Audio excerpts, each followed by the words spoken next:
عالم اسلام کی عظیم دینی درسگاہ جامعہ نظامیہ رضویہ میں فضلائے جامعہ کی نمائندہ تنظیم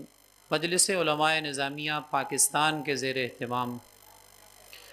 محتممین و ناظمین کے لیے تربیتی ورکشاپ جاری ہے۔ تعلیمی ادارے وہ مقدس مراکز ہیں جہاں پر مستقبل کے معمار تیار کیے جاتے ہیں۔ اس وقت جامعہ نظامیہ میں مستقبل کے معماروں کی تربیت گاہوں کے محتممین کی کثیر تعداد موجود ہے،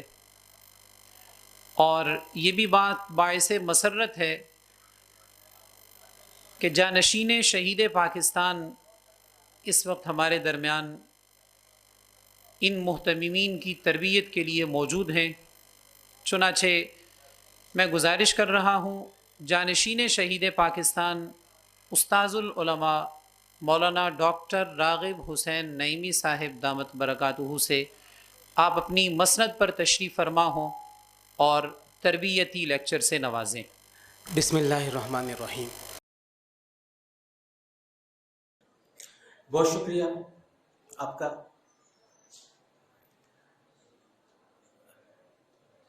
الحمدللہ میں سمجھتا ہوں کہ یہ میرے لیے بڑی خوش نصیبی کی بات ہے کہ آپ جیسے ذی قدر علماء کرام کے درمیان بیٹھ کر مدرسے کے موضوع کے اوپر، اور خاص طور پہ جس کا تعلق آج کے دور میں مدارس کی حیثیت اور اس کے قانونی معاملات کے حوالے سے، اس پہ کچھ اظہار خیال کر سکوں۔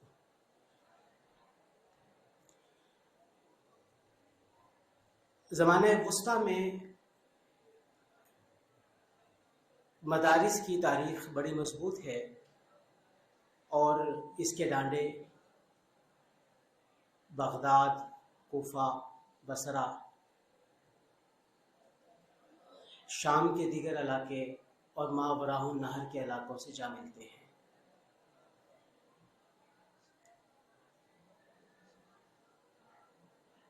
جب ہم بر صغیر پاک و ہند کی بات کرتے ہیں تو بر صغیر پاک و ہند میں بریلی اور دیوبند سے پہلے رامپور اور فرنگی محل، یہ دو علاقے ہیں جو کہ دینی تعلیم کی ترویج و اشاعت کے حوالے سے بڑے مشہور رہے۔ علامہ فضل حق خیر آبادی علیہ رحمہ رامپور کے فارغ التحصیل تھے، اور رامپوری سلسلے کے علماء کی ایک طویل فہرست ہمارے سامنے موجود ہے، جنہوں نے مدرسہ عالیہ رامپور سے اکتساب فیض کیا اور اس کے بعد بر صغیر پاک و ہند میں پھیلتے چلے گئے۔ سید دیدار علی شاہ صاحب علیہ رحمہ، سید جماعت علی شاہ صاحب علیہ رحمہ اور دیگر اکابرین کا سلسلہ بھی ان تلامذہ میں شمار ہوتا ہے جو کہ مدرسہ عالیہ رامپور کے فیض یافتہ اساتذہ کرام کے سامنے جنہوں نے ثانوی تلمذ طے کیا۔ دوسری طرف فرنگی محل، جہاں سے درس نظامی کی ابتدا ہوتی ہے، اور درس نظامی کا یہ کورس باقاعدہ طور پہ فرنگی محل میں بیٹھ کر مرتب کیا جاتا ہے۔ فرنگی محل ایک یورپی جاگیردار کی جگہ تھی جو اس نے ملا نظام الدین سہالوی علیہ رحمہ کو بخش دی یا ان کو دے دی۔ آپ کے والد گرامی شہید کہلائے تھے، انہیں قتل کر دیا گیا تھا، اور آپ 4 بھائی تھے، پھر فرنگی محل میں آپ آ گئے تو یہ جاگیر آپ کو دے دی گئی تھی، اور یہ پھر جگہ فرنگی محل کے نام سے مشہور ہو گئی۔ علماء فرنگی محل ایک سلسلہ ہے علماء کا جنہوں نے قیام پاکستان میں بڑا اہم کردار ادا کیا اور دینی تعلیم کی ترویج و اشاعت کے حوالے سے بڑا مستحکم کام کیا، جس میں ملا نظام الدین سہالوی علیہ رحمہ کا مرتب شدہ درس نظامی آج ہمارے سامنے بر صغیر میں کم و بیش پاکستان، انڈیا، نیپال، بنگلہ دیش، بھوٹان، مالدیپ اور کسی حد تک افغانستان میں مدارس کے اندر پڑھایا جاتا ہے۔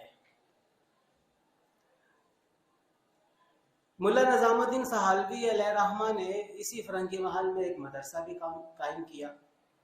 اور یہ مدرسہ کافی عرصے تک چلتا رہا۔ بڑے مشہور عالم آگے چل کے آپ اسی سلسلے سے علامہ عبد الباری فرنگی محل یا فرنگی محلی شمار ہوتے ہیں۔ پنجاب یونیورسٹی میں علماء فرنگی محل کے اوپر ایم اے کے درجے کے اوپر ایک مقالہ بھی مرتب کیا گیا ہے، جو کہ اس بات کا بیان شاہد ہے کہ علماء فرنگی محل نے مدارس اور خاص طور پہ دینی تعلیم کی ترویج و اشاعت کے لیے بڑی گراں قدر خدمات سر انجام دی۔ برصغیر پاک و ہند میں عموماً مدارس ذی قدر علماء کرام کی کوششوں اور کاوشوں کے نتیجے میں معرض وجود میں آتے رہے۔ 1857 کے بعد انگریز نے عملاً حکومت قائم کر لی، جو کہ 1947 تک رہی، تقریباً 90 سال۔ ان 90 سالوں میں 2-4 مدارس کو انگریز کی حکومت نے خاص طور پہ کولکتہ کے اندر ایڈاپٹ کر لیا اور وہاں پر ایک مکس نصاب کو رائج کیا۔ اسی ہی کا تسلسل ہم آج بھی بنگلہ دیش میں دیکھتے ہیں کہ بنگلہ دیش میں ایک باقاعدہ سرکاری بورڈ ہے جو کہ دینی و دنیاوی تعلیم کا مرقع ہے، اور اس سرکاری بورڈ سے ملحقہ مدارس کو اچھی خاصی گرانٹ بھی سرکار کی طرف سے دی جاتی ہے، اور وہاں سے فارغ التحصیل علماء صرف مدارس یا مساجد میں ہی کام نہیں کرتے، بلکہ زندگی کے مختلف عائش و جات کے اندر انہیں باقاعدہ نوکری ملتی ہے اور وہاں پہ جا کر وہ کام بھی کرتے ہیں، اگرچہ پرائیویٹ بورڈ بھی بنگلہ دیش کے اندر موجود ہیں۔ آج اگر ہم ہندوستان کی بات کرتے ہیں تو ہندوستان میں مختلف علاقوں میں مختلف بڑے مدارس اہل سنت کے بھی اور دیگر فرق کے بھی موجود ہیں، اور اپنے اپنے تئیں کہیں پر اجتماعی صورت میں اور کہیں پر انفرادی صورت میں کام کرتے ہوئے نظر آ رہے ہیں۔ اب ہم آ جاتے ہیں پاکستان کی طرف۔ قیام پاکستان کے وقت پاکستان میں مدارس کی تعداد گنتی کے تھے، انگلیوں پہ گنی جا سکتی تھی، ہزاروں میں ان کی تعداد نہیں تھی۔ اب اس کا ثبوت ہم یوں لے سکتے ہیں کہ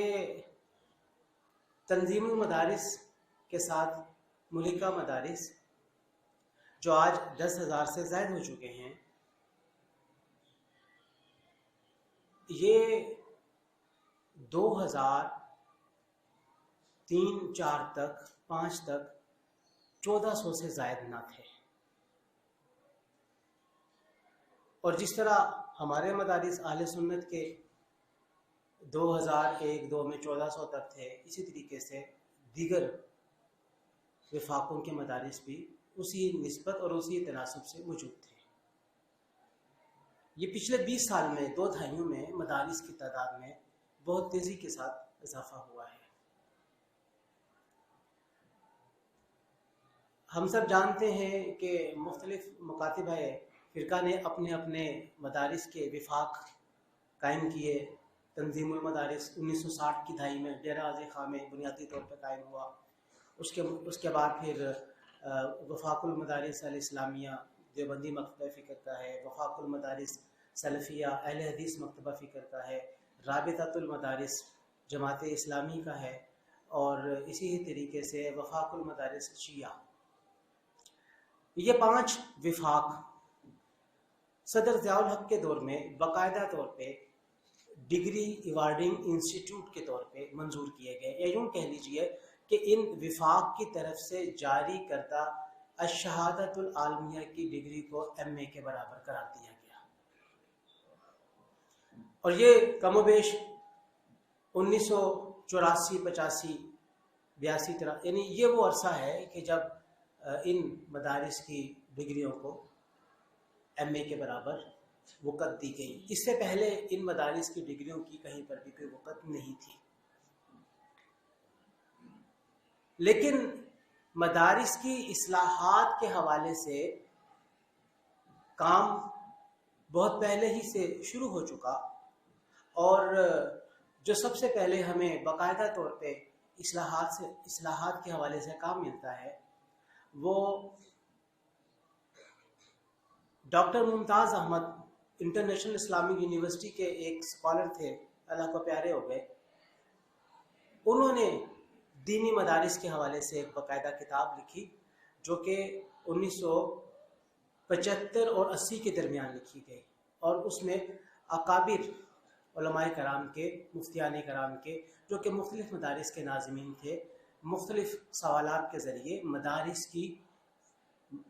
مشکلات اور مسائل اور ان کے دیگر معاملات کے حوالے سے بڑی وقوع تحقیق اس کتاب کے اندر ہمیں ملتی ہے. اور آپ اتفاق کہہ لیجئے کہ آج بھی اگر مدارس کے ناظمین سے وہی تمام سوالات ان کے سامنے رکھے جائیں تو کم و بیش آج بھی جوابات جو دیے جائیں گے وہ کم و بیش وہی جوابات ہوں گے جو اس کتاب میں اس وقت کے ذی وقار علماء کرام نے دیے. پھر اس کے بعد ہمیں ایک تحقیق ملتی ہے، ڈاکٹر جمال ایرفٹ یونیورسٹی جرمنی میں کام کرتے رہے، پروفیسر کے عہدے سے وہ ریٹائر ہوئے. انہوں نے 1980 کی دہائی میں برصغیر پاک و ہند میں سے پاکستان کے مدارس کے حوالے سے بڑا وقوع کام کیا، جو کہ ان کی PhD کا مقالہ تھا، اور یہ آپ نے 1980 کی دہائی میں لکھا. میری ڈاکٹر جمال ملک صاحب سے ملاقات رہی ہے ایرفٹ یونیورسٹی میں بھی اور پاکستان میں بھی، اور مجھے انہوں نے بڑی تفصیل کے ساتھ اپنی اس ایکٹیویٹی کا ذکر کیا جو انہوں نے مدارس کے حوالے سے سر انجام دی. اس کے بعد پھر ہم دیکھتے ہیں کہ انٹرنیشنل اسلامک یونیورسٹی نے مدارس کے حوالے سے، خاص طور پہ جب مشرف کا دور آیا اور مدارس کے حوالے سے کریک ڈاؤن ہوئے، تو بڑی تفصیل سے مدارس کے حوالے سے کتب تحریر کی گئی، جن میں ان کے نصاب کو زیر بحث لایا گیا، ان کے طریقہ کار کو، ان کی ایکٹیویٹیز کو، اور جن مدارس میں جہادی تربیت دی جاتی تھی ان کے بارے میں آگاہی، اور اس طرح دیگر معاملات جو کہ مدارس کے ساتھ متعلق تھے، وہ سارے کے سارے معاملات ان کتب کے اندر ہمیں تفصیل کے ساتھ مل جاتے ہیں. انٹرنیشنل اسلامک یونیورسٹی میں، بلکہ انٹرنیشنل اسلامک یونیورسٹی میں ایک خاتون ہیں باقاعدہ جنہوں نے مدارس کے حوالے سے اپنی PhD کی تحقیق بھی کی، اور انہوں نے اپنی وہ تحقیق ایک کتاب کی صورت میں شائع کی ہے جو کہ انٹرنیشنل اسلامک یونیورسٹی نے شائع کی. تو مدارس کبھی بھی محققین اور اسکالرز کی نگاہوں سے اوجھل نہیں رہے، اور وقتاً فوقتاً مدارس کے حوالے سے تحقیقی کام منظر عام پہ آتا رہا ہے. کبھی یہ تحقیقی کام حکومت کے زیر اثر ہے، کبھی انڈیپینڈنٹ آزادانہ طور پہ اسکالرز نے اپنے اس تحقیقی کام کو مرتب کیا. لیکن جب ہم بات کرتے ہیں مدارس کے باقاعدہ نظم کی اور حکومت کے ساتھ مدارس کی انٹریکشن کی، تو ہمیں باقاعدہ طور پہ مدارس کی رجسٹریشن کے حوالے سے جو قانون ملتا ہے وہ 1860 کا سوسائٹی رجسٹریشن ایکٹ ہے، جس کے تحت مدارس رجسٹر کیے جاتے رہے ماضی میں. اور اسی سوسائٹی رجسٹریشن ایکٹ کے تحت مساجد بھی رجسٹر ہوتی ہیں. اور بڑے یعنی طرفہ تماشا یہ ہے کہ جو ادارہ یا جو برانچ مدارس اور مساجد کو رجسٹر کرتی ہے سرکاری طور پر، وہ انڈسٹری ڈپارٹمنٹ، محکمہ صنعت کی ایک برانچ ہے. یعنی آپ تصور کیجئے کہ 1980 1990 2000 تک جو مدارس رجسٹر ہوتے رہے وہ محکمہ صنعت کی ایک برانچ مدارس کو رجسٹرڈ کرتی رہی، اور یہ وہ موقع تھا جب مدارس کے ناظمین اور وفاق کے منتظمین حکومت سے یہ مطالبہ کرتے تھے کہ آپ مدارس کی رجسٹریشن یا تو محکمہ تعلیم کے سپرد کریں یا محکمہ مذہبی امور کے سپرد کریں، کیونکہ مدارس کا تعلق یا تعلیم کے ساتھ ہے یا مذہب کے ساتھ ہے، اور یہ دو ادارے باقاعدہ طور پہ مدارس کے رجیم میں آتے ہیں کہ مدارس ان کے ساتھ ان کی رجسٹریشن ہو۔ تیسری طرف اسلام آباد اتھارٹی میں مساجد کی رجسٹریشن وزارت داخلہ کے تحت ہوتی ہے، اور وہاں پر جتنی بھی مساجد ہیں وہ مذہبی امور کے محکمے کے پاس، وزارت کے پاس نہیں ہے، وہ تمام کی تمام مساجد وزارت داخلہ کے پاس ہیں۔ تو اب ایک تیسرا فریق مدرسے کی اینٹیٹی کے اندر ہمارے سامنے آ گیا، وزارت داخلہ، اور وزارت داخلہ کا موقف یہ ہے کہ جو مدرسہ ہے یا مسجد ہے، اس کا تعلق ملک کی اندرونی استحکام اور اندرونی معاملات کے ساتھ ہے، تو اس کا براہ راست ہمارے ساتھ تعلق ہونا چاہیے، اور اسلام آباد کے لیول کے اوپر مدرسہ اور مسجد کا انتظام انصرام وزارت داخلہ کے پاس ہے۔ کم و بیش وزارت داخلہ خاص طور پہ مساجد کی رجسٹریشن یا مساجد کی نظم کو سرکاری طور پہ بھی کنٹرول کرتی ہے۔ میں نے کم و بیش کوئی 7-8 سال پہلے ایک آرٹیکل اسی موضوع کے اوپر لکھا تھا، جس کے اندر اس بات کو بڑی تفصیل کے ساتھ بیان کیا گیا تھا کہ مدرسے کے منتظمین اور محتمم حکومت سے کیا چاہتے ہیں اور حکومت ان سے کیا چاہتی ہے، جس کا لب لباب یہی رہا جو میں نے آپ کے سامنے بیان کر دیا کہ مدارس کے منتظمین یا تو اپنے آپ کو وزارت مذہبی امور یا وزارت تعلیم کے ساتھ ایفیلیشن کے اندر آسانی محسوس کرتی ہے، جبکہ حکومت کے یہ تینوں ادارے مدرسے کو اپنی جاگیر سمجھنا چاہتے ہیں، اور حکومت کا چوتھا ادارہ ایکچولی میدان عمل میں آ کے مدرسے کو رجسٹر کرتا ہے۔ مدارس کی رجسٹریشن کے حوالے سے مشرف کے دور میں قدغن لگ گئی، مدارس کی رجسٹریشن بند ہو گئی، اور یہ بات ذہن میں رہے کہ 1860 کے ایکٹ کے تحت ایک دفعہ جب آپ نے اپنے مدرسے کو یا کسی بھی سوسائٹی کو رجسٹر کر لیا ہے تو ہر سال اب اس سوسائٹی کی رینیول تجدید چاہیے۔ ہر سال آپ نے کم و بیش 3 قسم کی رپورٹ اس ڈپارٹمنٹ کو جمع کروانی ہے، جس میں سالانہ تعلیمی رپورٹ ہے، مالیاتی رپورٹ ہے اور مدرسے کی کارکردگی ہے۔ یہ 3 بنیادی رپورٹس ہیں جو کہ ڈپارٹمنٹ وزارت صنعت کے مدرسہ یا مسجد رجسٹریشن ڈپارٹمنٹ کو جمع کروائی جاتی ہے، اس کی فیس ہوتی ہے، اس کے بعد پھر وہ اگلے سال کے لیے تجدید کر دیتا ہے۔ تو مشرف دور میں جب مدارس کے اوپر مغرب کی طرف سے دباؤ ڈالا گیا مشرف کے اوپر کہ مدارس کے معاملات کو کنٹرول کیا جائے، تو مدارس کی رجسٹریشن کو روک دیا گیا۔ یہ وہ وقت ہے مشرف کی حکومت کے ابتدائی 3 سال کہ جب مشرف باقاعدہ طور پہ چیف ایگزیکٹو کے طور پہ اس نے حکومت کو سنبھال لیا اور ایک نگران حکومت اس نے تیار کی، اور 3 سال کے لیے اس کی بنیادی حکومت رہی۔ اس کے بعد پھر باقاعدہ طور پہ 2003 کے الیکشن ہو گئے تھے، الیکشن کے بعد مسلم لیگ قائد اعظم گروپ کی حکومت قائم ہو گئی تھی۔ تو ان 3 سالوں میں مدارس کے منتظمین اور وفاق پاکستان کے عہدیداران کے ساتھ حکومت کے مختلف معاملات ہوتے رہے، اور اسی وقت پھر اتحاد تنظیمات مدارس دینیہ یا مدارس پاکستان مارز وجود میں آیا۔ والد گرامی ڈاکٹر سرفراز نعیمی شہید اس کے جنرل سیکرٹری قرار پائے، اور وفاق المدارس اسلامیہ کے صدر کراچی کے ایک دیوبندی عالم تھے، وہ اس کے صدر قرار پائے۔ اس طریقے سے اتحاد تنظیمات مدارس پاکستان کے حکومت کے ساتھ مذاکرات ہوتے رہے، اور مجھے ان 3 سالوں کی آخری میٹنگ کے حوالے سے یہ بات میرے ذہن میں آج بھی موجود ہے، یہ ڈاکٹر صاحب نے مجھے بتائی تھی کہ جب ہماری آخری میٹنگ ہوئی اور کسی نتیجے کے بغیر وہ میٹنگ ختم ہوئی، تو اس وقت کے وزیر مذہبی امور جو کہ سردار عبدالرب نشتر کے پوتے تھے، انہوں نے یہ کہا علماء سے آپ لوگوں نے اپنی اننگز بڑی زبردست طریقے سے کھیلی ہے اور ان 3 سالوں میں آپ نے اپنے معاملات کو بہت اچھے طریقے سے لے کر گئے ہیں، اب آئندہ آپ کے معاملات اگلی حکومت، منتخب ہونے والی حکومت سنبھالے گی یا ٹیک اپ کرے گی، اور بغیر کسی نتیجے کے وہ مذاکرات ختم ہو گئے۔ یہ وہی دور ہے جب امریکہ کی طرف سے 6 ارب روپے کی گرانٹ مدارس کے لیے آئی، جو مدارس میں تقسیم بھی کی گئی، اور بطیر مدارس نے اس 6 ارب گرانٹ سے استفادہ کیا۔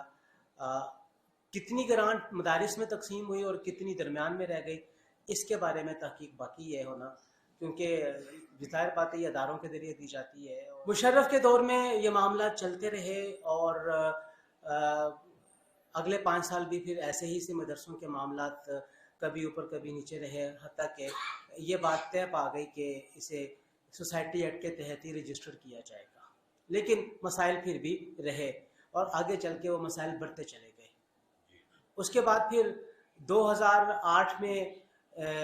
پیپلز پارٹی کی حکومت قائم ہو جاتی ہے، یعنی 2003 سے لے کے 8 تک مسلم لیگ قائد اعظم تھی، اس کے بعد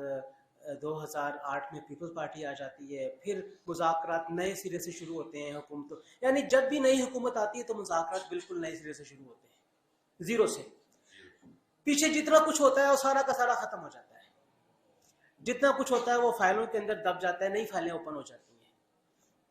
اور جب نئی فائلیں اوپن ہوتی ہیں سٹارٹ کرتے ہیں، جب وہ اینڈ پہ پہنچتے ہیں تو اس حکومت پہ جانے کا ٹائم آ جاتا ہے۔ 2008 کی حکومت 13 میں ختم ہوتی ہے، ہم نے یہی دیکھا کہ اس میں بھی کوئی خاطر خواہ اس میں معاملات نہیں ہو سکے، طے پا سکے۔ اس کے بعد پھر مسلم لیگ نون کی حکومت آ گئی اور اس میں بھی یہ کام چلتا رہا، مذاکرات ہوتے رہے، جس کا جب 2018 میں تحریک انصاف کی حکومت آئی تو پھر ہم نے یہاں پہ ایک نئی موومنٹ، نئی موو دیکھی۔ مدارس کے معاملات کو لینے کے لیے اسٹیبلشمنٹ نے پس پردہ اپنا کردار ادا کیا، اور مدارس کی اسٹیبلشمنٹ یعنی منتظمین، عہدیداران، وفاق خواہ کے ساتھ مذاکرات شروع ہوئے اور اسے قابل عمل نتیجے تک پہنچانے کے لیے بڑا دباؤ بھی ڈالا گیا، اور ایک معاہدہ مرتب بھی ہو گیا جس کے اوپر تمام کی طرف سے دستخط بھی ہوئے، جس کے نتیجے میں طے یہ پایا کہ مدارس کی رجسٹریشن ایک نیا ادارہ کرے گا، اور اس ادارے کا نام ہے DGRE، directorate general of religious education. Islamabad میں یہ ادارہ قائم ہے تو ایگزیکٹو آرڈر کے تحت۔ ایگزیکٹو آرڈر کا مطلب یہ ہوتا ہے قانون سازی نہیں ہے، ملک میں کوئی بھی کام کرنا ہے اگر تو اس کے پیچھے پہلے قانون بنتا ہے، قانون بننے کے بعد اس قانون کی چھتری تلے وہ کام کیا جاتا ہے، اور جہاں پہ قانون سازی نہیں ہوتی وہاں پہ حکومت آرڈیننس جاری کرتی، عارضی قانون 90 دن کا، اگر وہ بھی جاری نہ ہو سکے تو پھر ایک ایگزیکٹو آرڈر جاری ہوتا ہے حکومت کی طرف سے، وزیر اعظم کی طرف سے ایک آرڈر، اور اگر صوبے کا معاملہ ہے تو وزیر اعلیٰ ایک آرڈر کے تحت حکم جاری کرتا ہے اور اس کے بعد وہ کام شروع ہو جاتا ہے۔ اس کی میں مثال دیتا ہوں پنجاب کے حوالے سے۔ پنجاب میں متحدہ علماء بورڈ 1997 سے کام کر رہا تھا، 1997 سے لے کے 2022 تک ایگزیکٹو آرڈر کے تحت کام کرتا رہا، اور 2022 میں اس کی انیکٹمنٹ ہوئی، قانون سازی ہوئی، اور قانون سازی ہونے کے بعد اب یہ باقاعدہ قانونی ادارہ بن گیا۔ جیسے اسلامی ذاتی کونسل ایک آئینی ادارہ ہے، قانونی ادارہ ہے، لیکن DGRE ابھی تک باقاعدہ طور پہ اس طریقے سے قانونی ادارہ نہیں ہے جس طریقے سے قانونی ادارہ ہونا چاہیے، اگرچہ یہ کہا جاتا ہے کہ کسی اور قانون کی ذیلی شق میں اس کے بارے میں 2-4 لائنیں لکھ دی گئی ہیں جس کی وجہ سے اس کو ہم قانونی سمجھ لیں، لیکن باقاعدہ طور پہ ایک الگ اینٹیٹی کے طور پہ DGRE کے حوالے سے انیکٹمنٹ نہیں ہو پائی ہے۔ لیکن اس DGRE کے قیام اور اس کے بعد پھر ہر ضلع کے اندر ایک ایک نمائندہ ہر وفاق کا مقرر کیا جانا، اور اس کے بعد پھر باقاعدہ مدارس کی رجسٹریشن DGRE کے تحت ہونا، کیونکہ ہمارے منتظمین اور عہدیداران جو مختلف وفاقوں کے ہیں ان کا یہ مطالبہ تھا کہ مختلف قسم کی جو ایجنسیاں آئے دن مدارس کے پاس آ کے تحقیق کرتی رہتی ہیں، تو یہ 10-12 ایجنسیاں ان کے افراد کو بھگتاتے رہتے ہیں پورا سال، تو ایک ہی ادارہ ہو جہاں پہ ہماری رجسٹریشن ہو جو ہمارے ان تمام معاملات کو ڈیل کرے. وزارت داخلہ کے تحت نہ ہو, وزارت مذہبی امور کے. اب وہ یہ طے پایا کہ اس کو جو ہے وزارت تعلیم, فنی وزارت تعلیم. اور یہ بات ذہن میں رہے کہ مرکز کے پاس اب تعلیم کا شعبہ باقی نہیں رہا ہے. تعلیم کو ڈی ویلیویٹ کرتے ہوئے ہر صوبے کو دے دیا گیا ہے. ہر صوبے کو اپنے صوبے کے اندر تعلیم کے پورے نظام پہ پورا اختیار ہے. کاغذوں میں پورا اختیار ہے لیکن ابھی پورا اختیار ہے نہیں. تقریباً 80% ہر صوبے کو تعلیم کے حوالے سے اپنے صوبے کے اندر مکمل اختیار ہے. اب چونکہ یہ وفاق سارے کے سارے یہ پورے پاکستان لیول کے اوپر تھے تو صوبوں کے ساتھ ان کی اینٹیٹی نہیں بنتی تھی. اگر بنتی تو تنظیم المدارس پنجاب کے محکمہ تعلیم کے تحت ہوتا اور وفاق المدارس اسلامیہ بھی پنجاب کے تحت ہوتا. یعنی جتنے بھی ہمارے یہ وفاق کے سارے پنجاب میں ان کے ہیڈ کوارٹرز ہیں تو یہ سارے کے سارے پنجاب کے محکمہ تعلیم کے تحت ہوتے. تو پھر سندھ, بلوچستان اور کے پی کے اندر پائے جانے والے مدارس کے معاملات کو حل کرنا مشکل ہو جاتا پنجاب میں بیٹھ کر. تو طے یہ پایا کہ جو وزارت فنی تعلیم مرکز کے اندر ہے اس کی ایک برانچ بنا دی جائے گی جس کو ڈی جی آر ای کا نام دیا جائے گا, اور ڈی جی آر ای اس پورے کے پورے نظم کو لے کر چلے گی اور وہ مدارس کو رجسٹر کرے گی.